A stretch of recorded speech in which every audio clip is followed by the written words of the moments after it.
नया topic start करते हैं जी, आईपीसेक। इससे पहले हमने डिस्कस किया है एसएसएल टीएलएस। अब ये एक पर्टिकुलर जो ओएसआई की लेयर पे ना ऑपरेट कर रहे होते हैं। एसएसएल को हमने कहा था कि ये ट्रांसपोर्ट लेयर सिक्योरिटी आपको प्रोवाइड करता है। और ट्रांसपोर्ट लेयर पे क्या होता है, एंड टू एंड कम्युनिकेशन होती है। ठीक है, जब एंड टू एंड कम्युनिकेशन होगी तो उसमें आपके पास जो है वो क्लाइंट और सर्वर का आर्किटेक्चर बनता है, जो नॉर्मली आपके वेब की बेसिकली एप्लीकेशंस जितनी भी हैं वो आपकी ट्रांसपोर्ट लेयर के ऊपर है। तो हम हर लेयर के ऊपर एक ना एक जो है वो सिक्योरिटी इन्फोर्स करते हैं। इससे पहले जो कि हमने डिस्कस नहीं किया, कैरब्रोस का मैंने जिक्र किया था। फिर उसके बाद ईमेल सिक्योरिटी होती है। ईमेल सिक्योरिटी अपनी अलग से है, वो प्रोवाइड कर रहा होता है आपको एप्लीकेशन लेयर के ऊपर। क्योंकि देखिए डाटा जहां से निकलता है, आप उस लेयर का अगर फॉर एग्जांपल सॉफ्टवेयर बनाते हो तो वो उस लेयर की डाटा को कैप्चर कर सकता है। ठीक है, तो before launching your data on the network आपने उसको इनक्रिप्ट करते हो ऑन द मल्टीपल लेयर्स, और हर लेयर पे उसका वो, और यूजुअली दो तीन लेयर्स हैं जहाँ पे आपके पास इंक्रिप्शन आती है, जहाँ पे एक जो आपकी टीसीपी आईपी लेयर है या नेटवर्क लेयर जिसको कहें, अगर वो ऐसे लेयर को फॉलो करते हैं। फिर उसके बाद आपका ट्रांसपोर्ट है, और आफ्टरवर्ड्स जो है वो आपकी एप्लीकेशन। तो ये अलग अलग इस लेवल पे आपकी जो सिक्योरिटी है वो इन्फोर्स होती है। ये जो आईपी सेक हम पढ़ने जा रहे हैं, काफी इंटरेस्टिंग भी है। ये आपको सिक्योरिटी प्रोवाइड करता है नेटवर्क लेयर के ऊपर। जो डाटा आपका भेजते हो आप नेटवर्क पे, तो ये उसको सिक्योर करता है। अच्छा, अब इसको समझना पहले लाजमी है, इसका बैकग्राउंड, कि नेटवर्क लेवल पे हमारे पास क्या कम्युनिकेशन हो रही होती है। अब यहाँ से डाटा मैं अगर ट्रांसमिट करता हूँ फॉर एग्जांपल, तो जितने भी पाथ है मेरा, फॉर एग्जांपल यहाँ से डाटा मैं ट्रांसमिट करता हूँ टू द यूरोप साइड। अब ये जितना भी पाथ ले डाउन होगा ना, या जहां जहां से होता हुआ मेरा डाटा गुजर के यूरोप तक पहुंचेगा, ये उस लेवल की सिक्योरिटी प्रोवाइड करता है। अच्छा, अब इसमें डिवाइसेस कौन कौन सी आती हैं। पहली तो डिवाइस यही है जहां से मैं कनेक्ट हुआ हूँ, जो कि मेरा अपना एक कंप्यूटर है। फिर नेक्स्ट डिवाइस कौन सी है जो कि कनेक्टेड है, वो आपकी नेक्स्ट हॉप आती है, जो आपका स्विच या राउटर है जिसके साथ आप कनेक्टेड हो। ठीक है, वो चीज वहां पे है। फिर नेक्स्ट हॉप उससे आगे चलती जाएगी। तो अगर हम ओएसआई लेयर मॉडल को देखें, तो पहली जो लेयर होती है आपकी, वहां पे आपके पास जस्ट बिट्स फॉर्म में आपका डाटा होता है, जिसको हम फिजिकल लेयर कहते हैं। वंस एंड जीरोस की फॉर्म में होता है। उससे ऊपर वाले में आए तो आपके पास फ्रेम्स बन जाते हैं उन डाटा के। वंस एंड जीरोस को वो फ्रेम बना देता है, जितने भी रिक्वायर्ड साइज है या प्रोटोकॉल जो उसको सपोर्ट कर रहा होता है। और फ्रेम के अंदर सिर्फ और सिर्फ क्या चीजें आ जाती हैं आपकी, वो डाटा आ जाता है अलोंग विद उसके टेलर, जो टेल ऐड करता है, या जिसमें आपके पास उसका एक चेक सम जो है उसको चेक करने के लिए। ठीक है, या मैक जो हेडर्स हैं वो अपेंड होते हैं। ठीक है, मैक हेडर्स, और जो उसका टेलर उसको कहते हैं, जो कि चेक सम के लिए भी यूज होता है, कि डाटा कहीं जो वो चेंज तो नहीं हुआ, वो उस लेवल के ऊपर। उससे ऊपर आए तो वो आपकी नेटवर्क लेयर बनती है। अब आपकी इंटरमीडिएट जितनी भी डिवाइसेस हैं, जो कि राउटर्स हो गए, स्विचेस हो गए, क्योंकि देखें यहां से आपके पास चले, यहाँ पे तो कंप्यूटर है जहां से आपका डाटा ट्रांसमिट हो रहा है। इसके बाद जितनी भी हॉप्स आएंगी वो मोस्ट प्रोबेबली कंप्यूटर्स नहीं होंगे, वो राउटर्स होंगे। अब राउटर बेसिकली वो पूरा एक ऑपरेटिंग सिस्टम नहीं रन कर रहा होता। ठीक है, उसका अपना ऑपरेटिंग सिस्टम होता है इवन दो, लेकिन जो हमारे पास नॉर्मल विंडोज वगैरह है वो इस तरह की चीजें नहीं होती उस पर। वो सिर्फ और सिर्फ ऑपरेट करता है लेयर 3 के ऊपर। तीन लेयर्स उस पर चल रही होती हैं। उस पर लेयर 1, 2 और 3 होता है। ठीक है, उससे ऊपर वाली लेयर्स नहीं होती, जो आपके राउटर्स हो गए, स्विचेस हो गए, ये जितने भी आपके घर में लगे हुए हैं, वो आपके पास एग्जांपल है। तो अब आपने इस लेवल के ऊपर जो है वो प्रोटेक्शन देनी होती है अपने डाटा को, ये ताकि उसको कोई ओपन भी ना कर सके। अच्छा, तो अब इस अगर थर्ड लेयर की भी हम बात करें ना, तो थर्ड लेयर में हम ऐसी क्या चीज है जो कि हम इस एक्चुअली हाइड कर सकते हैं, वो है आपकी एक्चुअली राउटिंग की इंफॉर्मेशन। क्योंकि कंटेंट तो ऊपर से हम इनक्रिप्ट करके भेज रहे हैं। ये बड़ी इंपॉर्टेंट चीज है समझने वाली कि देखें, जब हम ऊपर से आ रहे हैं तो ऊपर से तो हमारा जो एक्चुअल डाटा आ रहा है वो तो एप्लीकेशन लेयर से आ रहा है, वो तो हम वहीं से उसको इनक्रिप्ट करके भेज रहे हैं नीचे वाली लेयर्स पे। जो एप्लीकेशन लेयर के ऊपर भी इनक्रिप्ट हो गया, फिर आपके पास जो अभी हमने डिस्कस किया है एसएसएल, वो जो आपकी फोर्थ लेयर के ऊपर बनता है, जो ट्रांसपोर्ट लेयर है, ट्रांसपोर्ट लेयर पे भी वो इनक्रिप्ट हो जाता है। एप्लीकेशन ने भी कर दिया, ट्रांसपोर्ट लेयर ने भी कर दिया, डिपेंड करता है आपकी उसकी एप्लीकेशन के ऊपर। तो अब डाटा तो सिक्योर हो गया, अब आपके पास जो हेडर की इंफॉर्मेशन है, आप उसको भी अगर सिक्योर करना अगर आपका पर्पस है, तो फिर आपको लेयर 3 की सिक्योरिटी प्रोवाइड करनी पड़ेगी। ठीक है, तो लेयर 3 के ऊपर क्या क्या चीजें होती हैं? एक तो हेडर होता है, आईपी एड्रेस होते हैं। आईपी एड्रेस में क्या है कि आपके पास सोर्स का आईपी हो गया, डेस्टिनेशन का आईपी हो गया, उसकी बेस पे तो आपकी राउटिंग चल रही होती है। ठीक है, तो अब क्वेश्चन ये रेज होता है कि अगर मैं उस हेडर को ही इनक्रिप्ट कर दूं तो फिर मेरा पैकेट पहुंचेगा कैसे? तो वो एक अलग से सिनारियो है, वो हम आगे जाके डिस्कस करेंगे। तो अभी सिर्फ आपने ये एक अपने जहन में रखना है कि जो आईपी सिक्योरिटी है, आईपी सिक्योरिटी में बेसिकली हम इंटरनेट की जो प्रोटोकॉल्स हैं, दैट इज आईपी, उसको हम सिक्योर करते हैं, दैट इज लेयर 3 की सिक्योरिटी हम प्रोवाइड करते हैं। तो उसको जनरल किस्म का पहले हम देखते हैं कि इसका आर्किटेक्चर किस तरह चलता है, फिर मैं आपको एक रनिंग एग्जांपल दूंगा कि जिसमें हम अपने आईपी को हाइड करेंगे बाय एनीथिंग। अब ये एक नॉर्मल टीसीपी आईपी की एक एग्जांपल है। एज यू कैन सी कि हमारे पास एक एंड सिस्टम, ये दोनों आपस में कनेक्टेड है, यहाँ से डाटा ट्रांसमिट होके as you can see reaches to the router 1, ये लैन से कनेक्टेड है। और जो कि ये लोकल एरिया नेटवर्क का राउटर है, जो कि इटसेल्फ एक कनेक्टेड है वाइड एरिया नेटवर्क के साथ। देन जो रिसीविंग साइड पे है वो एक अपने लोकल राउटर के साथ कनेक्टेड है। अब इसके ऊपर जो अगर डाटा जो कम्युनिकेट हो रहा है, वो कम्युनिकेट हो रहा है आपका इस लेयर के ऊपर, that is the IP layer, जिसको या हम ओएसआई लेयर मॉडल में अगर बात करें तो ये आपकी नेटवर्क लेयर के ऊपर ये सारा काम हो रहा है। अब टीसीपी आईपी आर्किटेक्चर, ये जो राउटर है ये होता ही आपका या तो लेयर 2 का होगा या लेयर 3 का होगा। लेयर 2 पे चलता है या लेयर 3 पे, सेम विद दिस केस। लेकिन ये एंड सिस्टम है, इनके पास पूरी ओएसआई की सारे लेयर मॉडल होते हैं। ठीक है, एप्लीकेशन से लेके वर्ड डाउन। तो आप इस लेवल के ऊपर इंफॉर्मेशन को सिक्योर करते हो। तो ऐसी क्या इंफॉर्मेशन है जो कि हम इसको इंफॉर्मेशन को सिक्योर कर सकते हैं? वो आपके ऑब्वियस सी बात है, जो कि आपकी रूटिंग की इंफॉर्मेशन है, आप उसी को सिक्योर कर सकते हो।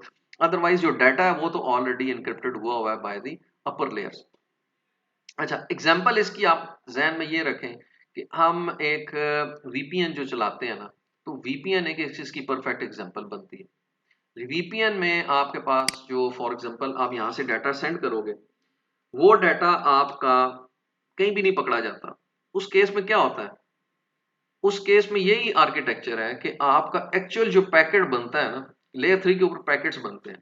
पैकेट में आपके पास आईपी हेडर आ जाते हैं और आईपी टेलर आ जाता है। ये पूरा का पूरा पैकेट जो है वो इनक्रिप्ट कर सकते हैं। वो आर्किटेक्चर हम देखेंगे, इसके दो डिफरेंट मॉड्स हैं।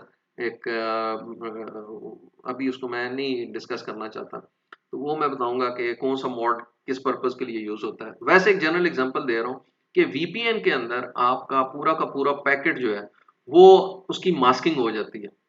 और वो डिपेंड करता है कि आप अपने आईपी को भी हाइड करना चाहते हो या नहीं हाइड करना चाहते। ठीक है, तो अगर अपने आईपी को भी हाइड करना चाहते हो, फिर वो कोई नहीं पकड़ सकता आप कि आपकी इंफॉर्मेशन जो है वो कहाँ पे जा रही है। ये पता होगा कि आपकी इंफॉर्मेशन आएगी कहाँ से, जा रही कहाँ से है, लेकिन कहाँ जा रही है उसका कोई पता नहीं होता। वो रीजन यही होता है कि आपका जो डेस्टिनेशन जो आईपी है वो हाइड हो जाता है। किसी भी लेवल के ऊपर अगर फॉर एग्जांपल यहाँ पे एक हम एक ऐसा सॉफ्टवेयर अप्लाई कर दें राउटर के ऊपर, जिसमें हम कहते हैं कि हम रिस्ट्रिक्ट करें या लैन के अंदर या वैन के अंदर हम इसको देखें कि वाइड एरिया नेट में फॉर एग्जांपल पीटीसीएल बैठा हुआ है, पीटीसीएल ने बैन किया हुआ है यूट्यूब को या फेसबुक को। तो यहाँ से एक यूजर जो है वो ट्रांसमिट करता है अपनी इंफॉर्मेशन या एक्सेस करता है उस सर्वर को, और ये उसको पकड़ ही नहीं सकता। उस आर्किटेक्चर में यही होगा कि वो अपने आईपी को, ये जो सेंडर है वो उसको मास्क कर देता है या हाइड कर देता है डेस्टिनेशन आईपी को। ठीक है, तो ये पकड़ नहीं सकता इसको कि क्या हो रहा है, कैसे हो रहा है। दूसरा ये है कि एक और आर्किटेक्चर ये है कि अगर उसने अपनी सारी कंप्लीट इंफॉर्मेशन को सिक्योर करना है तो वो अपने सोर्स और डेस्टिनेशन दोनों को वो छुपा सकता है। फिर जो वीपीएन जो अपने वो बेसिकली जो सोर्स है उसको भी हाइड कर देता है, उसमें एक बोगस किस्म का जो है आईपी वो रख देता है। ठीक है, तो ये पकड़ नहीं सकता कि कहाँ से आया है और कहाँ पे गया है। जो अपने जो आईपी को बेसिकली स्पूफ करने के लिए भी यूज होता है, तो उसके बैकएंड पे भी जो आपका आईपी सिक्योरिटी जो प्रोटोकॉल है वो चल रहा होता है। मुख्तलिफ एप्लीकेशन है वो उसको यूज करते हैं। तो इसको हम डिस्कस करते हैं, फिर मैं दोबारा आऊंगा वीपीएन की एग्जांपल के ऊपर कि वो कहाँ पे अप्लाई होता है, और उसके पूरे आर्किटेक्चर को हम डिस्कस करेंगे कि ये कैसे चलता है। ये एक नॉर्मल आईपी का हेडर है, आईपी वर्जन 4 का। इसमें एज यू कैन सी जो इंपॉर्टेंट चीजें हैं वो है सोर्स एड्रेस है और डेस्टिनेशन एड्रेस है, along with the other padding information. अगर कोई बिट्स कम होती हैं तो पैडिंग करके वो उसका साइज पूरा कर देता है। फिर उसके बाद ये मुख्तलिफ उसकी इंफॉर्मेशन है जिसमें एक उसका प्रोटोकॉल कौन सा चल रहा है, टीटीएल टाइम टू लिव ये चलता है नंबर ऑफ हॉप्स के लिए। तो ये एक नॉर्मल आर्किटेक्चर है जी आपके आईपी वर्जन 4 का हेडर। तो इसमें जो चीज हम हाइड करते हैं ना वो बेसिकली जो एड्रेसेस हैं उनको हम हाइड करते हैं या उसकी सिक्योरिटी इन्फोर्स कर लेते हैं।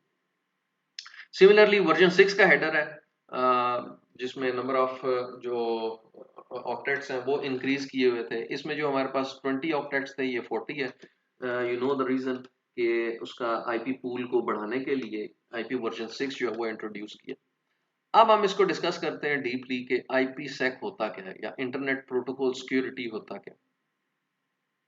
IPsec is not a single protocol. Instead, IPsec provides a set of security algorithms plus a general framework that allows a pair of communicating entities to use whichever algorithm provides security appropriate for the communication over the IP network. अच्छा, क्या क्या चीजें provide करता है जी। पहली तो बात यह है कि IPsec जो है ना वो एक सेट ऑफ सिक्योरिटी एल्गोरिथम्स है। एक एल्गोरिदम पे बेस नहीं कर रहा, मोर देन वन एल्गोरिदम्स पे ये बेस कर रहा था। ठीक है, और प्रोवाइड क्या करता है, ये हमें सिक्योरिटी प्रोवाइड कर रहा है। दूसरा क्या है, ये एक फ्रेमवर्क भी है। फ्रेमवर्क क्या होता है, जो कि एक कंप्लीट प्रोसेसेस को डिफाइन करता है।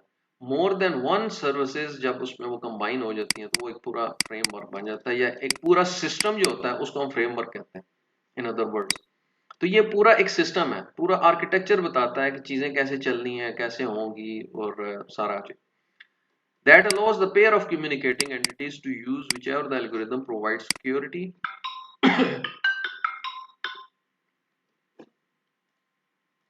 एक सेकेंड। अच्छा, इसमें एक तो वो security algorithms, set of security algorithms ये प्रोवाइड करता है, और ये एक पूरा जनरल फ्रेमवर्क है जो कि आपको एक कंप्लीट आर्किटेक्चर प्रोवाइड करता है कि किस तरह आपने जो है वो सिक्योरिटी इन्फोर्स करनी है लेयर 3 के ऊपर। That allows a pair of communicating entities to use whichever algorithm provide a security appropriate for the communication over the IP network। जो important चीज है वो इसमें है IP नेटवर्क के ऊपर। और IP नेटवर्क पे क्या चीजें होती हैं, सिर्फ IP हेडर्स ही होते हैं। ठीक है, data is secured over the network using the negotiated keys and the devices are authenticated as well। तो in addition to it, जब वो एक फ्रेमवर्क है तो ये सर्विस भी आपको वो प्रोवाइड कर देता है डाटा की। अब डाटा वो किसको कह सकता है कि पूरा पूरा आपका हेडर और सारी इंफॉर्मेशन जो आती है कैसे होता है, उस पर अभी हम इसको डिस्कस करते हैं। एप्लीकेशंस क्या है जी IPsec की, secure branch office connectivity over the internet. अच्छा, पहले तो मैं आपको ये बताऊं कि जो आप VPNs यूज करते रहे हो, VPN में दो तरह की आती है फैसिलिटी आपके पास। एक तो VPN आप यूज करते हो कि अल्टीमेटली कोई ब्लॉक साइट्स को ओपन करने के लिए। ठीक है, दूसरा एक जो आपके पास VPN जो प्रॉक्सीज है उसको हम यूजुअली VPN प्रॉक्सीज कहते हैं, और एक होता है VPN वर्चुअल प्राइवेट नेटवर्क। उस वर्चुअल प्राइवेट नेटवर्क में अगर आपने सिक्योरली दो ब्रांचेस की कनेक्टिविटी प्रोवाइड करनी है ना तो ये आप काम कर सकते हैं। उसमें देखें कोई भी आपकी इंफॉर्मेशन को ओपन नहीं कर सकता उसको, जो इंटरमीडिएट, क्योंकि देखें होता क्या है कि एक फॉर एग्जांपल इसी की हम फाउंडेशन यूनिवर्सिटी की एग्जांपल लेते हैं कि हमारे पास एक रावलपिंडी का कैंपस है और एक इस्लामाबाद कैंपस है, दोनों के अपने अपने नेटवर्क्स अलग है। अगर हमने दोनों को इंटरकनेक्ट करना है ऑन द सेम नेटवर्क, तो हम क्या करेंगे कि वीपीएन इंस्टॉल कर देंगे। किस लेवल के ऊपर? जो आपके एग्जिट पॉइंट्स हैं या एंट्री पॉइंट्स हैं, उस पे हम वीपीएन इंस्टॉल कर देंगे। वीपीएन एक सॉफ्टवेयर होता है, जिस तरह लाइक पुटी है। पुटी एक वीपीएन जो आपका एक सॉफ्टवेयर, तो उसका एक क्लाइंट होगा, एक सर्वर होगा, ऑब्वियस सी बात है। तो वो आप इन दोनों की आप कनेक्टिविटी प्रोवाइड कर सकते हो। उसमें होगा क्या कि यहाँ से बैठा हुआ जो एक क्लाइंट यूज कर रहा है, वो इस्लामाबाद कैंपस के अंदर एक कुछ सर्वर है, उसको आप एक्सेस कर सकते हो। दूसरी एग्जांपल क्या है कि आपके पास फॉर एग्जांपल एक सिस्टम यहाँ पे एलोकेटेड हुआ है आपके पास कोई आपके ऑफिस में, वो आप ऑफिस रिमोटली एक्सेस कर सकते हो फ्रॉम योर होम। तो होगा क्या कि आप उसके ऊपर जो आपका सिस्टम है ऑफिस वाला, उस पे आप एक वीपीएन का एक सर्वर चला लोगे लाइक पुटी, और उसका एक क्लाइंट जो है वो आप घर आके उसको इंस्टॉल कर लेते हो। तो वो एक आईपी के ऊपर रन हो रहा होता है। उसको जब आप पिंग करते हो, वो आपसे ऑथेंटिकेशन मांगता है। ऑथेंटिकेशन के बाद वो दोनों के आपस में एक सिक्योर चैनल बन जाता है, ठीक है। उस सिक्योर चैनल में क्या है कि वो आपकी end to end encryption provide कर रहा होता है, कि जो आप वो टूल्स यूज कर रहे होते हो। और बैकएंड पे कहाँ पे होता है आपकी, और इंटरमीडिएट वो कोई भी इंफॉर्मेशन आपकी कोई डिस्क्लोज नहीं होती। हालांकि पैकेट्स देखें, वो आपकी कनेक्टिविटी कहाँ से होती है, वो ओवर दी वैन वो आप तक पहुंचते हैं डाटा, क्योंकि वो आप भी वैन से कनेक्टेड हो, आपका जो ऑफिस वाला सर्वर है वो भी वैन से कनेक्टेड है। तो ये दोनों जो है वो पब्लिक नेटवर्क के साथ कनेक्टेड हुए हुए, बट स्टिल उसके जो आपके पास जो वीपीएन है, उसकी वजह से कोई भी उससे इंफॉर्मेशन एक्सट्रैक्ट नहीं कर सकता। इसलिए कहते हैं एंड टू एंड इंक्रिप्शन है। कोई एक सिंगल इंफॉर्मेशन लाइक आईपीज वो भी वो डिटरमिन नहीं कर सकते, ठीक है। तो इस केस में वो जनरली जो आपके पास यूज हो रहा होता है सॉफ्टवेयर, वो उस पे बैकएंड पे सिक्योरिटी प्रोवाइड करता है। और वो किस लेवल की सिक्योरिटी होती है? वो आपकी आईपी सिक्योरिटी होती है। यहाँ पे जो है एक तो हो गया सिक्योर ब्रांच ऑफिस कनेक्टिविटी, फिर है secure remote access over the internet, जो वीपीएन प्रॉक्सीज यूज करते हो आप, वीपीएन क्लाइंट। इसका मैं थोड़ा सा आपको आर्किटेक्चर बताऊं कि जो वीपीएन क्लाइंट या वीपीएन प्रॉक्सीज जो चलाते हैं होता क्या है इसमें। जो आप अब देखिए, एक वीपीएन मैं यहाँ पे चला लेता हूँ, और जिस तरह मैंने थोड़ी देर पहले एग्जांपल भी दी थी कि आप कि गवर्नमेंट ने आपका वो साइट्स को ब्लॉक किया हुआ है, या आपकी ऑर्गेनाइजेशन ने साइट को ब्लॉक किया हुआ है, और आपने उसको एक्सेस करना है। So in that case what you do, आप एक वीपीएन चला लेते हो प्रॉक्सी। अब वीपीएन प्रॉक्सी एक जस्ट एक क्लाइंट होता है जो कि आपकी साइट पे रन हो रहा होता है। उसका सर्वर रिमोटली कहीं ना कहीं रन हो रहा होता है, ठीक है, जिसकी सर्विसेज आपने ली होती हैं। फॉर एग्जांपल कोई भी एक आप नेम कर सकते हैं उसका वीपीएन का। तो उसका एक सर्वर रन हो रहा होता है रिमोटली किसी यूरोप में या सिंगापुर में या जहां पे भी है। तो आपकी रिक्वेस्ट यहां से जो जाती है ना, उसमें होता क्या है, पैकेट बनता कैसे है? पैकेट ऐसे बनेगा कि आपका सोर्स एड्रेस तो चलो यही हो गया जो जहां से आप उसकी इंफॉर्मेशन सेंड कर रहे हो, और आप एक्सेस करने जा रहे हो फॉर एग्जांपल यूट्यूब, और यूट्यूब ब्लॉक है आपकी ऑर्गेनाइजेशन। लेकिन जो यूट्यूब वाला जो डेस्टिनेशन वाला जो एड्रेस है, वो आईपी सेक के थ्रू वो उसकी इंक्रिप्शन हो जाती है, और उसकी जगह डेस्टिनेशन एड्रेस जो है वो अपेंड करके वो डाल देता है आपके सर्वर का, जो कि वीपीएन का सर्वर है, लाइक फॉर एग्जांपल सिंगापुर में वो पड़ा हुआ है। अब ये पूरा पैकेट इनक्रिप्ट होके चला जाता है, जो आपका ओरिजिनल पैकेट होता है। और एक आप उसको कह सकते हो कि एक फॉर्स्ड, या फॉर्स्ड कहना तो नहीं चाहिए, कि उसकी जो एक ब्लफ्ड पैकेट जो बनता है, उसमें जो डेस्टिनेशन एड्रेस होता है वो सर्वर का होता है। तो आपका पैकेट जो राउट होता है, वो बजाय इसके कि यूट्यूब की तरफ जाए, वो उस सर्वर की तरफ जाता है जो कि आपने वीपीएन की जो यूज किया होते हैं सर्विस।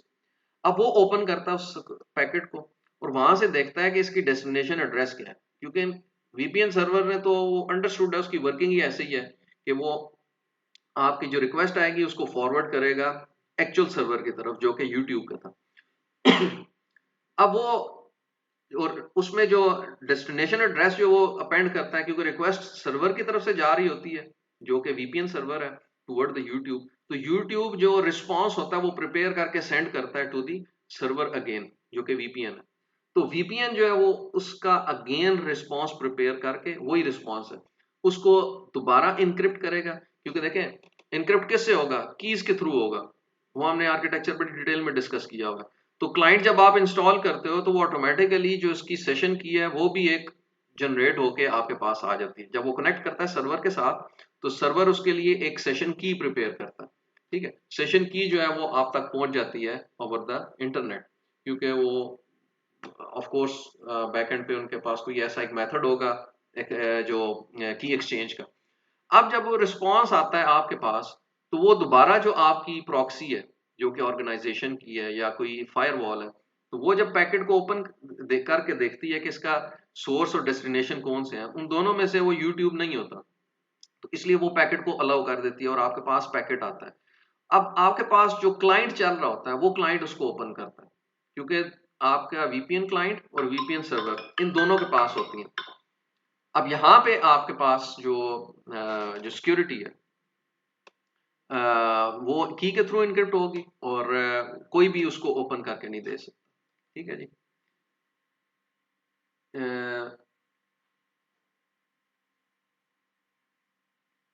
ये तो हो गया जी आपका वीपीएन प्रॉक्सी और जो आपका वीपीएन क्लाइंट। फिर आता है establishing extranet and internet connectivity with the partners as well. तो ये भी इसके लिए भी बैकएंड पे जो आपके पास यूज हो रहा होता है वो आपका आईपीसेक प्रोटोकॉल है।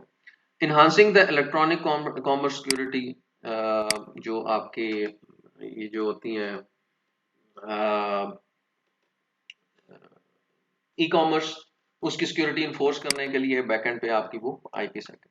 अच्छा, आईपीसेक को अब हम जरा डिटेल में देखते हैं कि आईपीसेक होता कितना, क्या क्या इसमें आर्किटेक्चर। अब ये जो सिनारियो मैंने आपको एक्सप्लेन किया था वो यहाँ पे रिफ्लेक्ट होगा in these packets. As you can see कि हमारे पास एक सिस्टम है, it is connected with the public internet, ठीक है। और ये कोई दो ऑर्गेनाइजेशंस हैं जो कि आपस में इंटरकनेक्टेड हुई हैं। अब यहाँ पे जो एक सिस्टम है दैट वो उसने इन्फोर्स किया हुआ है आईपीसेक।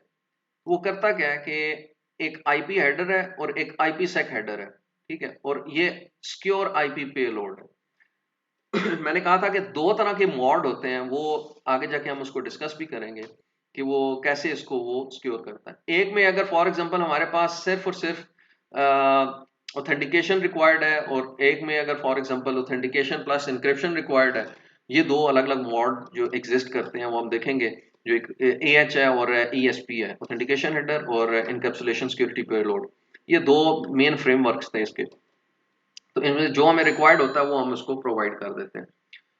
तो यहाँ पे एक तो आईपी हेडर वो है जो कि एक नॉर्मल आईपी हेडर है, और ये एक आईपीसेक हेडर है जो कि इसने एडिशनल आईपी हेडर जो है वो ऐड किया है। आईपीसेक में मैंने जिस तरह कहा था कि वो एक अपना नया आईपी हेडर अप्लाई कर देता है, ये वो हेडर होता है जो कि ब्लफ करने के लिए यूज हो रहा होता है। In addition to its secure IP payload, कोई पेलोड में डाटा आता है, उसमें अगर उसमें इंक्रिप्शन प्रोवाइड करनी है तो वो उसको प्रोवाइड करता है। अब देखें यहाँ से इसने ट्रांसमिट किया और ओवर द पब्लिक नेटवर्क होता हुआ ये इस तक पहुंच जाता है, इस डिवाइस तक जो कि आईपीसेक इनेबल्ड है। अब ये इसको ओपन करेगी, इसका आईपीसेक हेडर उतार के इसका एक्चुअल हेडर अपेंड करके वो इसको डिलीवर कर देता है, ठीक है। और सिमिलरली दूसरे आर्किटेक्चर में भी ये चीज चलती है। तो यहाँ पे जो उसकी मास्किंग हो रही होती है ना उसकी आईपी हेडर की, वो ये हो रही होती है। तो ओरिजिनल आपका हेडर वो एक्चुअली वर्क नहीं करता, आपका जो आईपीसेक हेडर है वो वर्क कर रहा होता है इंस्टेड। तो इस वजह से जो आपकी ये जो डिवाइसेस हैं दे नेवर नो कि जो आपके पास एक ब्लफ्ड आई जो पैकेट जा रहा है या ओरिजिनल आईपी पैकेट जा रहा है। अच्छा, अब इसका थोड़ा सा ओवरव्यू लेते हैं, फिर इसकी डिटेल्स को हम देखते हैं बाद में कि benefits IPsec transparent to application below transport layer. अब देखिए ट्रांसपोर्ट लेयर से नीचे है तो ऑब्वियस सी बात है, तो वो आपकी लेयर 3 है, तो लेयर 3 के ऊपर ये कर रहा होता है। And that is transparent to application, applications को एक्चुअली एक्सेस नहीं होती इसके ऊपर जो आईपीसेक के ऊपर हो रहा था। रीजन यही है कि ये लेयर 3 का प्रोटोकॉल है, तो जो एप्लीकेशन लेयर है वो तो आपकी टॉप लेयर के ऊपर वर्क कर रही होती है।